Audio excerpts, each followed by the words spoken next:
Militer Israel merilis video serangan ke markas besar Iran di Teheran pada Minggu waktu setempat. Rekaman memperlihatkan asap pekat membumbung usai ledakan di pusat kota Teheran. Dalam serangan itu, Amerika Serikat dan Israel mengklaim pemimpin tertinggi Iran, Ayatollah Ali Khamenei, tewas akibat serangan yang dilancarkan pada Sabtu pagi 28 Februari. Pada hari yang sama, Iran menembakkan rudal ke sejumlah wilayah di Israel dan negara-negara Arab Teluk sebagai serangan balasan atas pembunuhan pemimpin tertinggi Iran. Korps Garda Revolusi Iran mengatakan mereka melakukan serangan rudal dan drone yang meluas terhadap Israel sebagai respons serangan sebelumnya. Presiden Iran Masoud Pezeshkian mengumumkan Dewan Kepemimpinan Sementara resmi mulai bekerja pasca wafatnya pemimpin tertinggi Ayatollah Ali Khamenei. Pengumuman disampaikan melalui televisi pemerintah di tengah memanasnya konflik Iran dengan Israel dan serangan gabungan AS Israel ke Teheran. و آمریکا و اسرائیل باید بدانند که جز سرافکندگی برای اینها هیچ ارمغانی نخواهد داشت و ملت عزیز ما که امروز سوگوار درگذشت این شهید بزرگوار هستند با حضورشون و با در میدان بودنشون در مساجد و در خیابانها نقشه های شوم دشمنان رو باید دست به دست هم بدیم و نقشه برآب بکنیم. بر اساس اصل 111 قانون اساسی امروز شورای موقت رهبری کار خودش رو شروع کرده و به حول قوه خدا با قدرت مسیر امام رو و مسیر رهبر عزیز رو و مسیر تمام حق طلبان دنیا رو با قدرت ادامه خواهیم داد و نیروهای مسلح جمهوری اسلامی ایران با قدرت در برهم کوبیدن پایگاه‌های دشمنان در اقدامند و اقدام خواهند کرد و دشمنان رو مثل همیشه ناامید خواهند نمود. Hingga Minggu waktu Iran, Israel dan Amerika Serikat masih menggempur Iran. Perdana Menteri Israel Benjamin Netanyahu bilang serangan terhadap ibu kota Iran akan semakin meningkat dalam beberapa hari mendatang. Berbicara dari atap markas militer di Kiryat, Tel Aviv, Netanyahu bilang Israel melibatkan bantuan Amerika Serikat dalam kampanye militer terhadap Iran dan mengaku sudah 40 tahun mengharapkan serangan mematikan terhadap Iran. כוחותינו הולמים עכשיו בלב טהרן בעוצמות הולכות וגוברות, וזה רק ילך ויתגבר עוד יותר במהלך הימים הקרובים. מביאים למערכה הזאת גם את סיועה של ארצות הברית, את ידידי נשיא ארצות הברית דונלד טראמפ, את צבא ארצות הברית, ושילוב הכוחות הזה מאפשר לנו לעשות את מה שאני מייחל לעשות כבר 40 שנה. להכות את משטר הטרור שוק על ירך. Sementara kata pakar hukum internasional Universitas Pajajaran, Teguh Reza Shah, serangan balik yang dilakukan Iran terhadap Israel adalah sah di mata hukum internasional dan sesuai piagam PBB. Teguh Reza Shah bilang Iran mempertahankan kedaulatannya dan mayoritas warga Iran masih mempercayai pemimpinnya. Nasional. Dan untuk dalam kondisi saat ini, untung Iran adalah negara demokrasi yang sudah memiliki tradisi yang kuat dan sudah terbiasa menghadapi anasir-anasir yang mencoba merusak negara mereka. Kita berhadapan dengan Iran, negara yang mempertahankan diri karena mereka sudah diserang tanggal 28 lalu oleh Amerika Serikat dan Israel. Dan yang sedang mereka lakukan sekarang adalah menjawab ancaman tersebut sesuai dengan pasal 51 dari piagam PBB, di mana mereka berhak menggunakan cara-cara untuk mempertahankan kedaulatan. Pasca tewasnya Khamenei akibat serangan AS Israel, warga Iran berkumpul di lapangan Ein Halab, Teheran sebagai bentuk duka cita. Warga berduka atas kematian pemimpin tertinggi mereka sekaligus mengutuk serangan AS Israel. Televisi pemerintah Iran mengumumkan masa berkabung nasional selama 40 hari dan 7 hari sebagai libur nasional.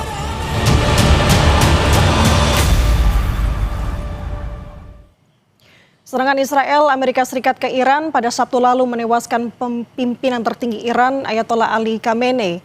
Lantas seperti apa situasi di kawasan Timur Tengah pasca kematian Khamenei? Apakah perang akan segera berakhir atau justru Iran akan semakin melawan? Apa dampaknya untuk situasi wilayah Arab Teluk dan juga Indonesia?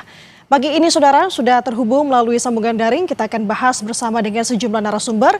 Ada pengamat senior Timur Tengah Mustafa Abdul Rahman dan juga ada guru besar bidang hubungan internasional Saint Petersburg State University Rusia, Koni Rahakundini. Selamat pagi Pak Mustafa, Bu Koni, apa kabar? Selamat pagi, kabar baik, terima kasih. Selamat pagi, kabar baik. Oke, alhamdulillah. Saya mau ke Pak Mustafa lebih dulu. Pak Mustafa, kemarin kan kita dihadapkan dengan pemberitaan bahwa tewasnya pimpinan tertinggi Iran ini masih simpang siur. Tapi sekarang otoritas tempat sudah menegaskan bahwa memang Ali Khamenei sudah tewas dalam serangan Amerika Serikat dan Israel ini. Nah, kalau dari sudut pandang Anda, Pak Mustafa, akan seperti apa eskalasi konflik Iran-Israel terkait dengan kondisi tewasnya Ali Khamenei?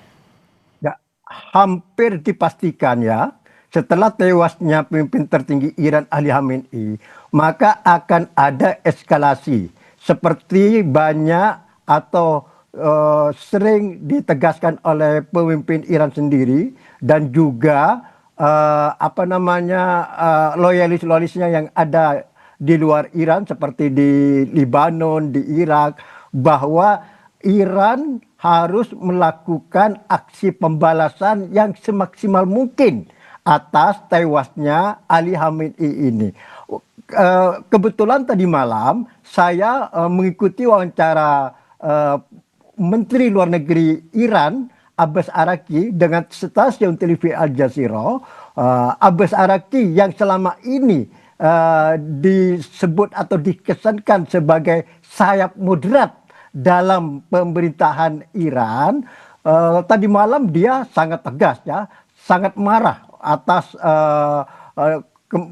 di mana Israel dan Amerika mengambil keputusan untuk membunuh Ali Khamenei. Dia mengatakan bahwa Iran berhak melakukan pembalasan dan pembalasan ini akan dilakukan semaksimal mungkin ya, dan itu pun juga disampaikan oleh Presiden Iran Masoud Pezeshkian dalam wawancara dengan CNN tadi malam juga, bahwa dia berjanji akan melakukan pembalasan semaksimal mungkin atas kematian Ali Khamenei. Dan ini tentu terkait tidak hanya harga diri ya, tapi juga konsumsi domestik Iran, di mana ketika berita sudah positif atas tewasnya Ali Khamenei, betapa banyaknya rakyat Iran berduyun-duyun ke lapangan terbuka di Teheran, di Mashhad, di Qom ya, dan di Isfahan. Dia tidak peduli lagi kalau negaranya dalam keadaan perang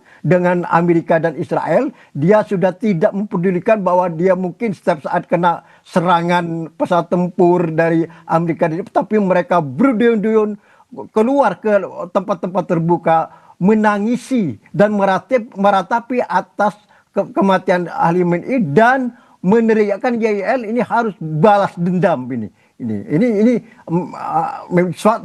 mungkin tradisi Syiah ya. Tradisi Syiah memang begitu, kalau sudah seorang pemimpinnya sudah tewas ya, mereka tuh sudah seperti ada gerakan semacam gerakan bunuh diri atau gimana lah ya. Jadi ini akan terjadi eskalasi ya. Bagaimana bentuk eskalasi tersebut ya, kita lihat kan sudah serangan Iran terhadap sasaran Israel maupun Amerika ini dalam sejak hari Minggu kemarin ya, hari Minggu sekarang Senin, ada eskalasi ya di Tel Aviv ya. Kemudian ada salah satu rodar sudah mencapai Siprus ya. Kemudian milisi-milisi Irak yang pro Iran sudah melakukan serangan terhadap pangkalan-pangkalan militer yang ada di Irak, seperti yang ada di Erbil maupun yang ada di Kota Baghdad. Jadi akan terjadi eskalasi atas merupakan yang bisa dianggap merupakan dampak dari atas kematiannya Ali Khamenei ini. Eskalasi seperti apa, Pak Mustafa? Mungkin apakah konflik ini akan semakin meluas di kawasan Timur Tengah, atau memang ada dari balasan yang dilakukan oleh Iran? Apakah ada pola khusus yang Bapak lihat? Ya, tentu ini kan sesuai perencanaan ya. Sesuai tokoh-tokoh politik Iran seperti Presiden Iran Masoud Pezeshkian maupun Menlu Abbas Araqchi yang kedua-duanya juga dikesankan sebagai tokoh moderat dalam pemerintahan. Tentu dia juga tidak lepas dari konsumsi domestik ya. dia harus melakukan pernyataan keras dan melakukan eskalasi juga, tapi sesuai dengan perencanaan yang sudah dipelajari secara seksama, karena tidak bisa sembarangan ya. Saya lihat walaupun sudah ada statement-statement keras dari tokoh-tokoh politik Iran, tapi tampaknya eskalasi yang dilakukan Iran dari dampak kebatinan alamin itu masih tampak terencana, terukur ya. Tapi juga sekaligus ya, Abbas Araqi, Menteri Luar Negeri itu Menlu Iran tersebut mengatakan bahwa kalau memang Amerika punya niat atau punya keinginan untuk mengakhiri perang dan dia mengakhiri terlebih dahulu, maka Iran adalah terbuka. Jadi pintu diplomasi ini masih terbuka bagi Iran ya. Asalkan Amerika yang melakukan dulu, karena Amerika kan dan Israel yang melakukan serangan dulu. Tentu mereka lah yang harus berinisiatif untuk melakukan atau menghentikan perang ini setiap saat. Oke, itu dari sudut pandang Pak Mustafa, tapi kalau Bu Kony sendiri melihat eskalasi konflik Timur Tengah ini, pasca kematian Ali Khamenei, seperti apa Bu Kony? Eskalasinya ini akan ada beberapa aspek yang kita mesti ukur ya. Tapi saya sebelum ngomong tentang eskalasi, saya mau bilang dulu. Apa resiko terbesar Indonesia? Karena resiko kita itu adalah pada persepsi geopolitik, sehingga kita mesti hati-hati. Yang kedua adalah menurut saya ini langkah tepat atau exit door untuk mereposisi posisi kita di board of peace. Karena sekarang board of peace telah menjadi board of war instead of peace gitu kan. Nah tapi kalau saya ditanyakan misalnya skenario-nya satu apa? Skenario satu itu adalah bagaimana limited war berkepanjangan akan terjadi. Ini menurut saya sekitar 45-50% lah. Ya, serangan udara bolak-balik, perang proksi meningkat, tidak ada invasi besar. Tetapi ada juga regional escalation yang bisa tidak tertahankan. Kenapa? Kita mesti ingat. Tadi disampaikan betul dari posisi Iran apa saja dan kenapa Iran sudah mau total war, kira-kira demikian ya. Tapi kita mesti ingat, besok itu Hari Raya Purim Israel. Hari Raya Purim Israel itu adalah hari raya peringatan pada di era Persia kuno ketika Israel mau dimusnahkan. Sehingga besok itu tanggal 3 Maret itu menurut saya adalah momentum kunci bahwa Israel juga akan lebih total daripada beberapa hari ini. Nah jadi dari sisi Iran kita sudah paham, dari sisi Iran dan blok Iran, tetapi dari sisi bloknya Israel dan mungkin Amerika Serikat di sana juga dan Inggris sudah masuk dan lain-lain, adalah besok itu adalah Hari Raya Purim dan itu nggak bisa dikesampingkan. Oke, kembali ke regional escalation. Menurut saya regional escalation itu akan 35% ketika misalnya Hizbullah buka front penuh, kemudian Amerika kirim angkatan daratnya besar-besaran gitu kan. Kemudian bagaimana Indonesia terus akan membabi buta menyerang apapun termasuk tempat-tempat di negara tetangga. Dan yang paling fatal ketika Hormuz ditutup atau tertutup. Hormuz itu bisa terjadi dua hal ya, apakah ditutup total oleh Iran, oleh kekuatan Iran, atau tertutup karena terjadi stagnation di sana. Semua kapal-kapal tanker tidak bergerak dan lain-lain. Apapun yang terjadi, apakah sengaja tidak disengaja, dampaknya Hormuz itu akan berakibat kepada seluruh dunia. Yang ketiga adalah bagaimana, tapi ini kemungkinannya sangat rendah ya, mungkin saja terjadi yang sampaikan tadi, deeskalasi. Ketika elit Iran memilih untuk konsolidasi internal. Tetapi ini saya ragu karena bendera merah sebagai simbol balas dendam Iran itu sudah dikibarkan gitu.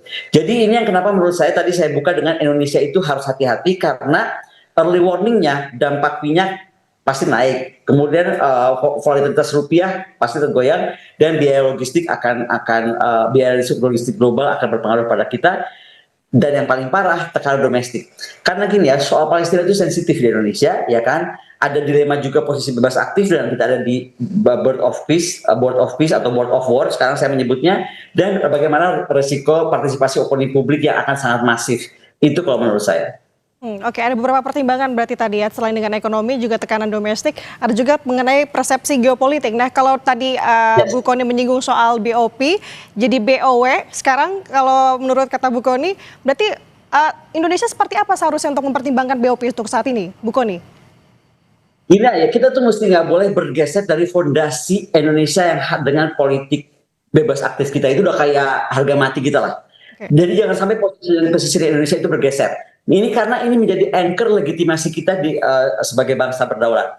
Kemudian kita harus paham bahwa konteksnya sekarang tuh Indonesia jadi terbelah dan kita masuk ke BOP atau BOW ini. Pertama kita antara Barat, yaitu Amerika dan mitranya, kemudian Rusia dan BRICS, yaitu Rusia, Cina dan lain-lain. Lalu kita ini dengan ada di BOP sebenarnya dengan dunia Islam dan Global South itu ada posisi Indonesia yang agak jadi dipertanyakan gitu loh. Karena sekali lagi apapun pesannya BOP tentang kita tuh hanya ikut jalan kemanusiaan and so on and so forth, Gaza itu adalah medan operasi yang sangat volatil. Dari operasi keamanan, operasi kemanusiaan bergeser dalam hitungan sepersekian detik ke operasi keamanan itu dia sangat terjadi. Bayangkan aja Papua ya, seperti apa nih? Papua berbaurnya sipil militer atau dengan pergerakan. Nah, mungkin ini tuh 1000 kali Papua, sangat volatilnya itu. Bagaimana kita akan mengorbankan atau membawa tentara kita ke sana? Jadi sekali lagi kita mesti punya keyakinan kalau tetap ada di BOP, kita mesti ada di bawah prinsip multilateral, tidak terlibat operasi ofensif, tidak ada basing permanen, ya kan? Dan rules of engagement kita mesti jelas. Ketika rules of engagement kita nggak jelas, tentara kita pasti korban. Oke, itu dari Bu Kony. Saya mau ke Pak Mustafa lagi mengenai melihat kondisi terkait dengan pola penyerangan Iran ini terhadap penyerangan balas dendam begitu ya. Pak Mustafa, kemarin kan Oman sempat menjadi salah satu negara yang memang luput dari balasan Iran. Tapi sekarang Oman juga jadi sasaran juga. Nah, kalau melihat pola-pola seperti ini, Pak Mustafa, apakah bisa digambarkan atau diartikan sebenarnya Iran memang semarah itu dengan tadi Pak Mustafa singgung untuk melakukan balas dendam, apalagi setelah tewasnya Ali Khamenei?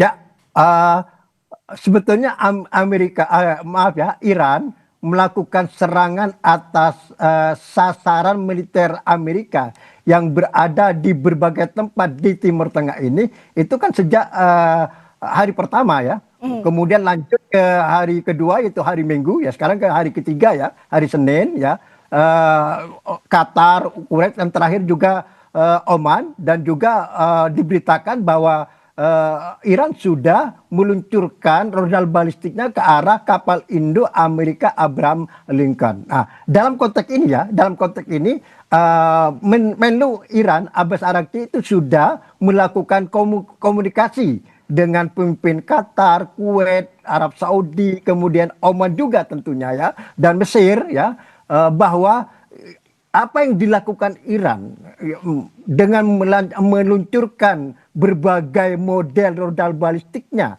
ke negara-negara tetangganya itu bukan ditujukan kepada negara yang bersangkutan, tapi adalah ditujukan kepada pangkalan-pangkalan militer Amerika yang ada di negara tersebut. Jadi Menlu Iran terus menegaskan kepada para pemimpin yang menjadi sasaran tembakan rudal balistik Iran itu bahwa harus dipisahkan antara kedaulatan negara tersebut dengan pangkalan militer Amerika yang berada di situ. Abbas Araghchi juga menegaskan bahwa Iran sangat menghormati kedaulatan semua negara yang menjadi sasaran tembak rudal balistik Iran dan sekaligus menjaga kesatuan dan persatuannya. Jadi ini pesan politiknya apa? Jangan khawatir. Jangan khawatir terhadap misalnya setiap saat ada serangan rudal balistik Iran terhadap negara tersebut. Dengan kata lain bahwa Menlu Iran tersebut mengatakan bahwa serangan Iran ke negara-negara tersebut itu adalah terukur ya, tidak serampangan misalnya. Adapun misalnya Oman ya dikenal selama ini sebagai mediator ya dalam perundingan nuklir antara Iran sama Amerika. Oman itu sangat berjasa, tapi umpama seandainya nanti Oman juga menjadi sasaran, itu dipastikan bahwa ada pangkalan militer di negara tersebut, dan jarak Oman sama Iran ini kan sangat dekat gitu kan. Jadi tidak perlu Iran bersusah payah memakai rudal balistik yang tercanggih, dengan hanya memakai rudal balistik yang berjarak 200-300 meter saja sudah sampai ke Oman itu.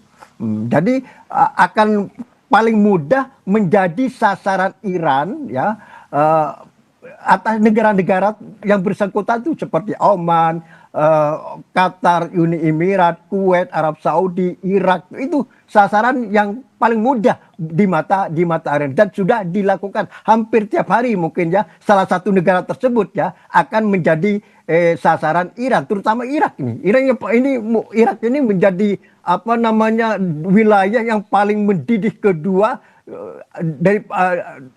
setelah Iran sendiri ya. Perkirakan Irak ini akan eskalasinya juga cukup maksimal nanti ini karena begitu banyaknya milisi-milisi Syiah pro Iran yang ada di Irak. Mereka mungkin tidak akan tinggal diam khususnya setelah kematian Ali Khamenei. Mereka kelihatan marah sekali. Ada gerakan di Irak itu setelah ada berita positif atas kematian Khamenei tersebut. Jadi Irak itu menjadi wilayah kedua yang akan paling tinggi eskalasinya, paling kuat eskalasinya pasca Iran sendiri. Oke, kita kerucutkan lagi Pak Mustafa, berarti dengan apa eskalasi yang saat ini tengah bergulir begitu ya antara Amerika Serikat, Israel dan juga Iran, apakah memang ini masih dilandasi dengan adanya alasan senjata nuklir? Apakah sudah bergeser? Mengingat sekarang sudah ada pemimpin tertinggi Iran sudah tewas dari serangan Amerika Serikat dan Israel ini. Perang sekarang ini ya, perang itu berbeda dengan perang tahun lalu yang 12 hari tersebut.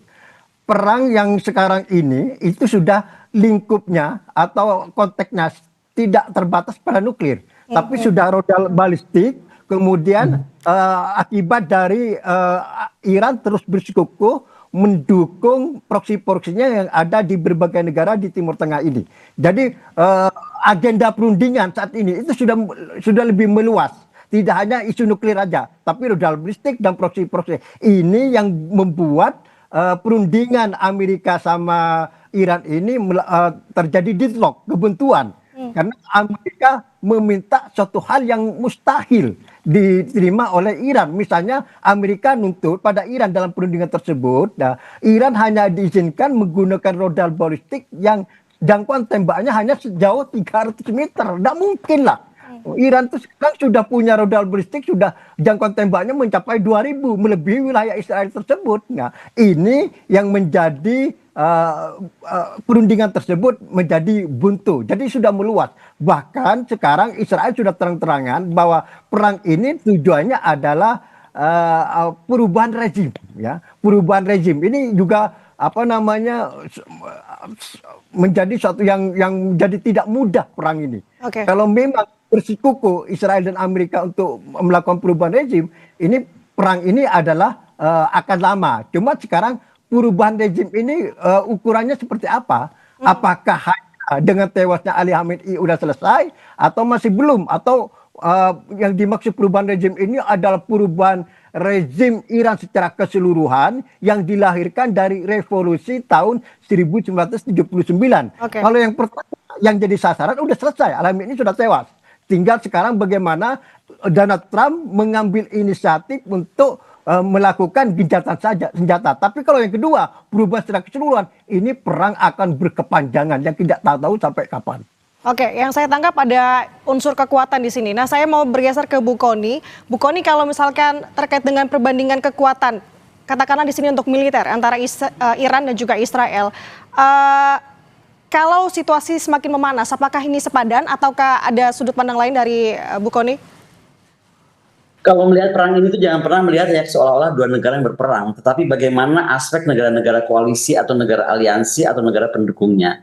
Jangan lupa Iran itu sangat dekat dengan Rusia, Iran itu sangat dekat dengan Cina juga gitu kan, dan beberapa negara Global South. Nah ini yang kemudian tadi kenapa saya pembukaannya saya itu dengan Indonesia tuh posisinya harus sangat berhati-hati dan sangat harus kembali kepada jiwa kita yaitu non-alignment, dan kenapa saya sarankan untuk kita segera menjadikan momen itu exit door kita dari BOP karena posisi kita tuh akan sangat rentan gitu. Kita tadi sudah bilang kan kita terbagi dalam tiga poros nih. Gimana kita bisa memainkan poros itu dengan sempurna di tengah sekali lagi ketika kita terlibat dalam BOP. Posisi tentara kita itu nggak secure menurut saya. Jadi kita mesti sangat hati-hati di sana. Yang kedua, kita mesti ingat bahwa kalau dampaknya ini akan ke dalam negeri ya. Ini yang menurut saya mungkin lebih kita harus concern juga. Inflasi ya kan bisa terjadi, kemudian terutama terjadi dari inflasi energi, kemudian bagaimana tekanan rupiah, neraca perdagangan. Nah, bagaimana kita risk off kenaikan kebutuhan antara demand devisa energi dan tekanannya kurvanya itu bisa kita bisa seimbangkan, karena ini menjadi PR lebih besar. Instead of misalnya presiden tiba-tiba ingin terbang kemanapun itu untuk menjadi penengah gitu. Menurut saya sebelum terbang kemanapun, posisi kita itu harus tetap terlibat secara guardrails yang wajib ya. Satu, mendorong payung PBB, ya kan. Jadi mungkin tidak mengedepankan tentang isu BOP lagi, tapi mendorong payung PBB, dan bagaimana force protection kita tuh harus berlapis untuk militer kita kalau tetap kita akan ikut terlibat. Bagaimanapun kita tuh harus punya komunikasi paralel yang sangat baik, karena kita gerakan non-blok itu nggak boleh hilang dari Indonesia sendiri. Kalau tidak, presiden akan pasti menemui masalah, karena kalau dipaksakan, yang saya khawatirkan adalah mission creep, yaitu misalnya dari tadi yang saya ceritakan, dari humanitarian troops menjadi security enforcement, karena kan daerah situ sangat tidak stabil. Kemudian eksposur pasukan meningkat dan resiko politik kita pasti melonjak. Karena apa? Saya mesti tekankan sekali lagi ya, kemanapun pasukan ke daerah sana, ke area sana, itu akan dilihat dengan sangat skeptis oleh masyarakat setempat. Jadi ada PR besar itu. Tapi yang paling menjadi sekarang legacy kita yang mesti kita pertahankan, bagaimana equidistant kita terhadap Washington, terhadap Teheran, terhadap Riyadh, terhadap Beijing, terhadap Moskow. Coba, dengan sebenarnya kita tadinya lebih sederhana PR-nya, tapi karena kita ada di BOP, Washington, Teheran, Riyadh, Beijing, Moskow itu menjadi suatu hal yang kita sangat harus pikirkan. Ini menjadi PR Kementerian Luar Negeri yang diplomat-diplomat ulung kita juga harus keluar untuk kemudian mendukung pandangan presiden. Tapi sekali lagi saya melihat dari kepentingan Indonesia ya. Sekali lagi saya mau ini bicara dari kepentingan Indonesia. Ini sebenarnya bisa menjadi exit door Indonesia keluar dulu dari BOP. Karena ketika Indonesia keluar dari BOP, posisinya lebih enak. Dia posisi tetap jati dirinya sebagai non-alignment countries. Oke. Tadi kan Bu Kony menyinggung soal Indonesia harus berhati-hati begitu ya. Kerap kali Ibu menggaungkan soal terkait dengan hal tersebut. Jadi kalau menurut idealnya untuk saat ini, apalagi Indonesia sepertinya sudah siap jika diperlukan sebagai mediator begitu Bu, untuk Iran dan juga Israel dan juga Amerika Serikat ini. Apakah ini menjadi langkah yang ideal untuk dilakukan atau seperti apa dari sudut kacamata Anda? Kalau dari kacamata saya betul, sebagai mediator itu memang tapi kembali menjadi mediator itu jembatan kita posisinya mesti jelas. Kita itu jembatan antara Barat dan Global South. Makanya kembali saya pertanyakan soal tadi di BOP itu menjadi exit door, momen Iran ini menjadi exit door dari BOP, supaya kita betul-betul bisa menjadi mediator yang tepat di antara dua kubu ini. Kedua, bagaimana kita menjadi mediator kredibel, itu menjadi sangat penting, ya kan? Ketiga, kita itu menjadi, kalau kita bisa lakukan ini betul, kita akan menjadi middle power yang naik kelas, karena kita telah menjadi pemain global yang beneran. Artinya, kembali, apapun diskusi kita ini harus merefer kepada BOP yang sebenarnya membuat posisi Indonesia itu akhirnya dilihat itu seolah-olah ada di blok aliansi Barat. Nah, sekali lagi, sebenarnya krisis ini untuk Indonesia kalau memang mau digunakan oleh Pak Prabowo, bisa betul melahirkan middle power breakout. Tetapi middle power breakout itu harus berbasiskan kemandirian kita, keberdaulatan kita dalam bersikap, yaitu dalam posisi non-alignment movement. Oke, kalau Pak Mustafa melihatnya seperti apa nih? Apa yang harus dilakukan Indonesia di tengah konflik Timur Tengah, apalagi di kondisi seperti saat ini? Ya, tentu ini situasi sedang rumit ya, sedang rumit. Sebetulnya kalau memang ingin mengakhiri perang ini kan tidak sulit-sulit banget ya. Yang penting ada political will. Ini khususnya dari Trump. Jadi Trump bisa melakukan seperti pada perang tahun lalu 12 hari, tiba-tiba Trump berinisiatif untuk melakukan supaya perang ini segera diakhiri, ini berakhir ya. Nah, perang ini pun ya, seperti saya katakan tadi, Menlu Iran Abbas Araghchi itu sudah membuka pintu. Artinya sudah memberi pesan politik kepada Trump khususnya dan Barat pada umumnya ya, bahwa perang ini setiap saat bisa berakhir asalkan mereka yang mengambil inisiatif, seperti juga yang terjadi pada perang tahun lalu. Ini kan sebetulnya pesan politik yang sangat positif. Tinggal sekarang keputusannya adalah di tangan Amerika dan Israel ya. Kalau mereka masih terus melanjutkan perang ini dengan tujuan tadi itu adalah mengubah rezim Iran yang dilahirkan dari revolusi tahun 1979 secara keseluruhan, ini semakin sulit, semakin tipis kemungkinan perang ini adalah berakhir dalam waktu dekat. Tapi kalau yang dimaksud perubahan rezim itu hanya kematian Ali Khamenei sudah meninggal. Sekarang tinggal ditunggu waktunya yang tepat, khususnya untuk Trump untuk berinisiatif ya. Mengakhiri perang ini dengan dalih misalnya Trump bisa membuat dalih kematian Khamenei itu ke rakyat Iran, ke masyarakat Barat, juga kepada Israel misalnya, supaya dia punya dalih yang kuat untuk mengakhiri perang ini. Oke, berarti kalau dari Anda melihat konflik atau eskalasi Timur Tengah ini, apa yang bisa menjadi hal untuk bisa meredakan, Pak Mustafa, selain memang dari Trump itu sendiri? Apakah mungkin ada langkah lain? Ya, saya pikir kartu ini ada di tangan Amerika, Donald Trump. Seperti juga perang tahun lalu. Hanya Trump yang bisa mengakhiri perang ini. Karena kalau Trump yang mengambil inisiatif, ya, Iran kan sudah membuka pintu melalui menlunya ya, dalam wawancara Al Jazeera tadi malam. Tapi juga bisa menundukkan Israel. Israel menerima. Israel ini juga paling susah nih.